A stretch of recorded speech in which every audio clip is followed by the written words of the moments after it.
new psychological study from the National Institute of Mental Health. Just this morning, along with his longtime psychiatrist. The circle of depression is growing wider, broader. 15% of women suffer from this disorder. Affecting over 20 million Americans. Changes that have occurred in the brain. Abnormalities in the neurotransmitters. Is that a chemical imbalance? Patient's got a problem, they've got a drug. 6 million American kids take prescribed medication.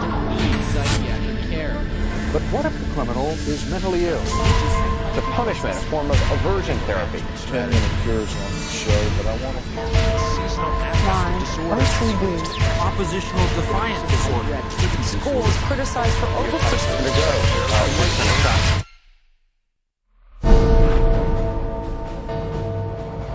Où que vous regardiez, vous la trouvez. Vous ne pensez rien avoir à faire avec la psychiatrie? Réfléchissez-y. Le monde de la psychiatrie s'est immiscé partout dans votre vie. They basically believe that everyone is mentally ill. You smoke too much, it's a disease. You're too unhappy, it's a disease. You're too thin, it's a disease. You're too fat, it's a disease. Where are these coming from? These are coming from the minds of psychiatrists that are dreaming these things up, writing papers and getting published with their names on it, creating these new diseases. First he said that I had ADD. Then he said that I was depressed. Then he said I might be bipolar, but I don't have ADD anymore. And he said, you know, I've been noticing you, and I wonder if you have it too. What they decided is that both my husband and my son had a chemical imbalance that needed to be corrected with a chemical balancer.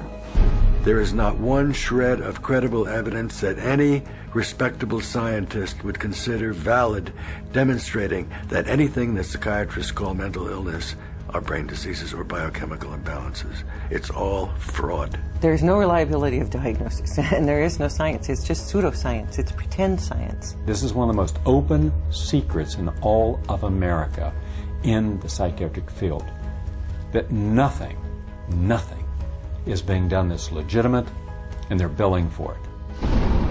Les psychiatres prétendent que plus d'1 milliard de personnes sont mentalement malades. Depuis 30 ans, ils ont prescrit des psychotropes à 543 millions de personnes. Actuellement, ils prescrivent des stimulants et des antidépresseurs à 17 millions d'écoliers. Interrogés récemment sur l'aspect scientifique de leur profession, les psychiatres qui ont consenti à être interviewés n'ont donné que des excuses.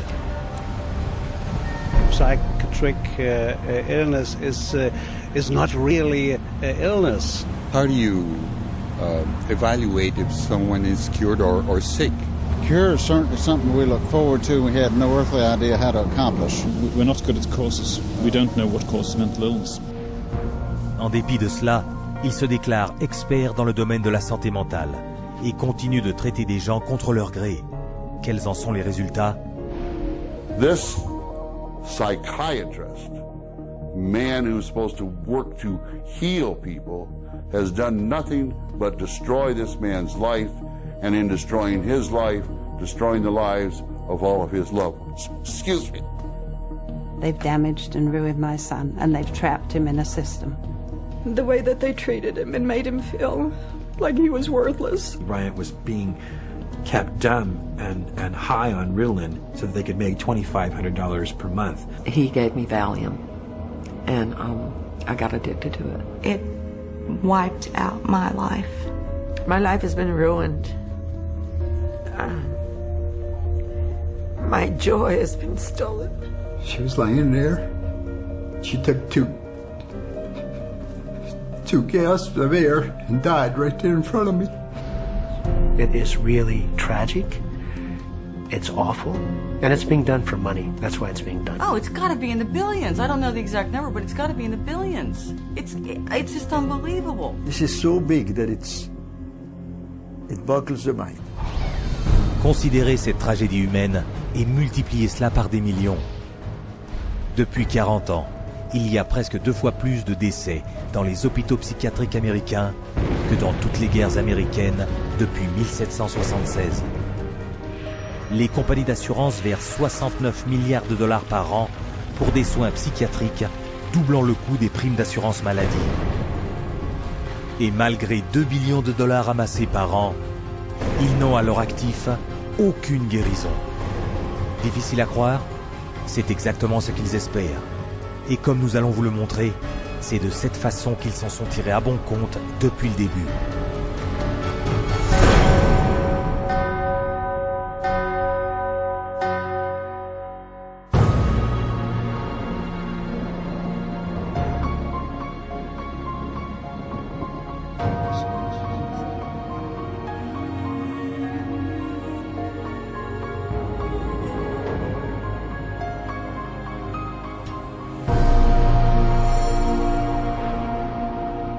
The roots of psychiatry have to do with control, power, and alienation from certain groups of people who were uncomfortable to be around. They were locked up in these places to get them out of the way. The history of psychiatry, I think, really is related to institutions. L'hôpital royal de Bethléem à Londres fut l'un des premiers centres psychiatriques au monde. Surnommé Bedlam, l'hôpital n'était guère mieux qu'un entrepôt pour ceux considérés comme fous. Les internés étaient confinés dans des cages, des placards et des stalles, enchaînés au mur et flagellés.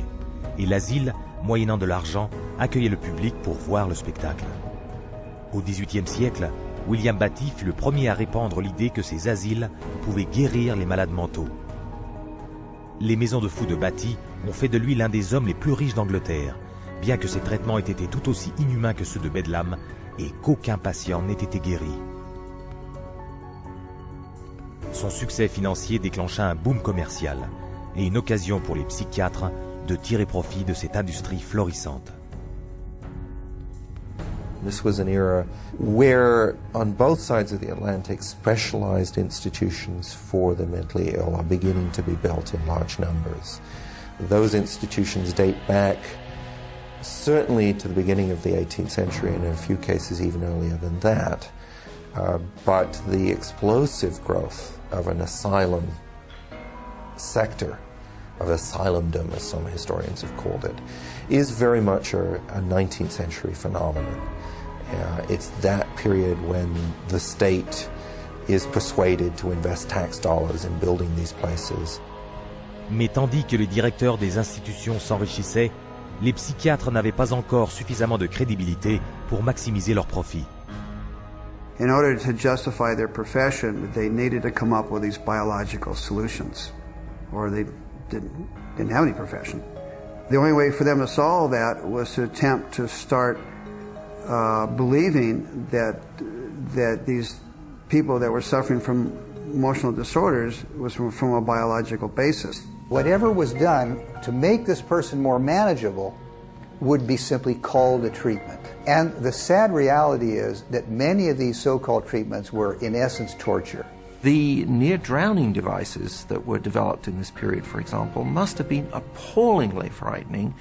For example, one device involved putting the patient into a coffin, closing the lid, and dumping it into a bath of water, and then opening it up and trying to revive the patient.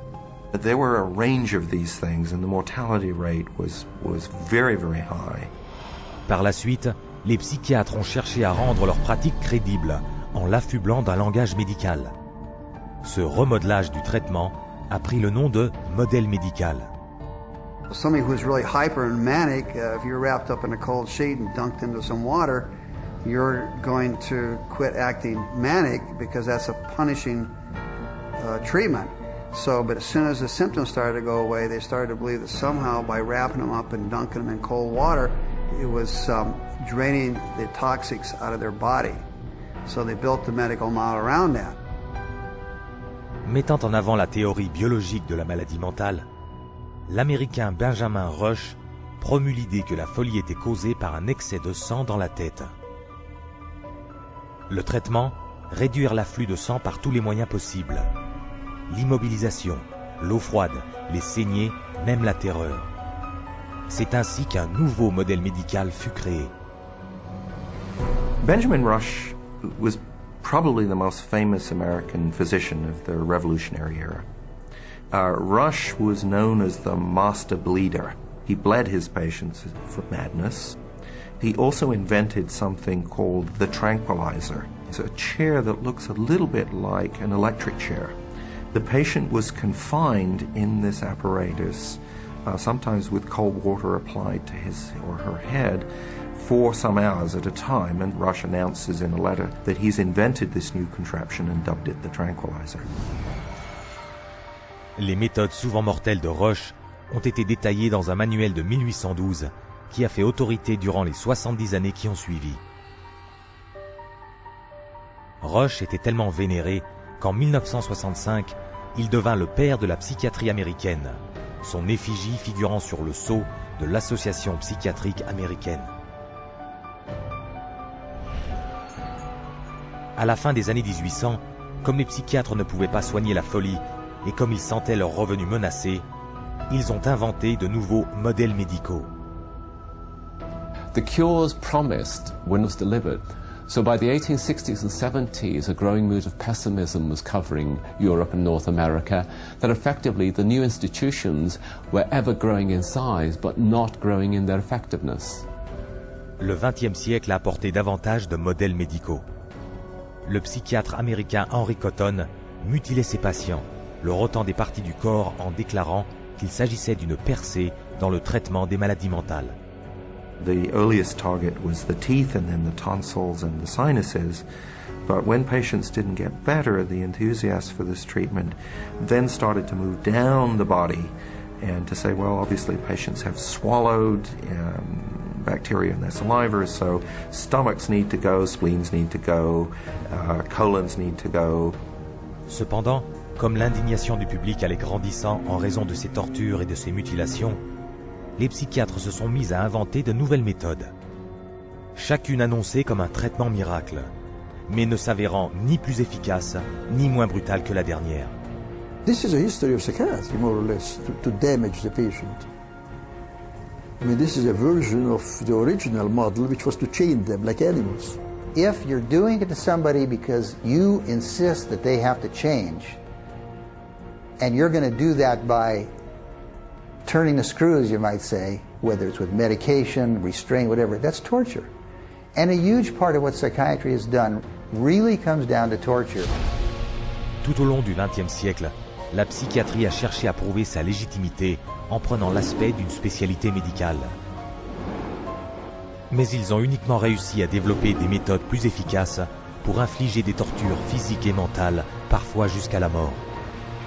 Un héritage qui se poursuit de nos jours sous la forme très lucrative de prescriptions à grande échelle de psychotropes à des millions de gens. Mais pour ce faire, les psychiatres devaient démolir l'une des croyances les plus chères de l'homme, en déclarant que les gens n'étaient pas ce qu'ils pensaient être.